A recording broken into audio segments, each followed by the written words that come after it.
My parents are originally about fourth generation South African, but we're originally descended from South Indians, which were brought to Durban in the late 1860s, I believe.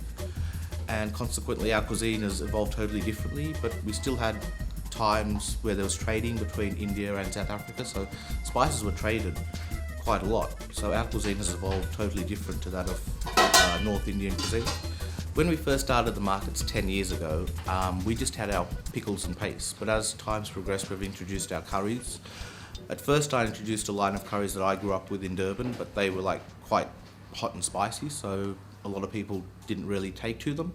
So what I've done consequently, I've designed a range of curries that are more suited to the populace that I'm selling to. So we've got butter chicken, we've got mango chicken now, we've got lamb korma. Our range encompasses take-home meals, fish cakes, samosas, all our pickles, a variety of spices, and also our lovely roti.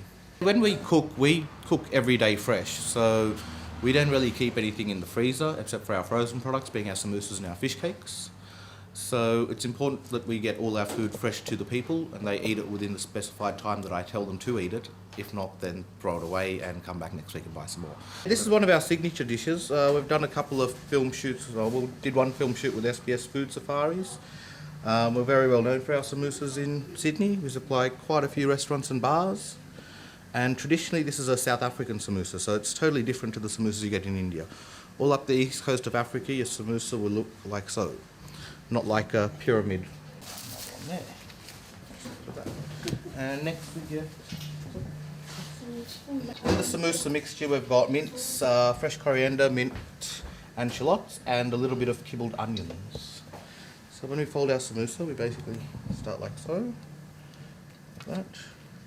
Have our little pocket, put our filling in, being the meat, fold it over, corner to corner. Get our mixture of flour and water, a little bit on each end. And there we have. Hold it up. Samosa.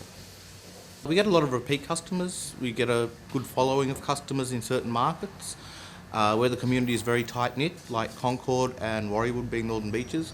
The beaches market that I've started doing at the start of the year is probably one of the best, if not the best market that I do. The amount of food that I sell there to the people is quite staggering, and we get a lot of feedback from customers saying, you know, that's really, really good, or this might be a bit too fatty, or do you have cream in this, or does something have gluten? So we try to factor all of those things in when we make our food. Like all our curries are gluten-free, and the only one that has dairy is the korma and the butter chicken. So anyone who has celiac problem or dairy problems, they can come and eat our food without any problem whatsoever.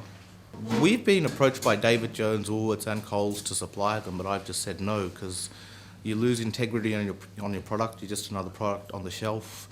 You won't really sell as much because there's no one there to sell your product. Whereas I know if I go to market, I will 90% of the time, weather permitting, sell everything that I take to market.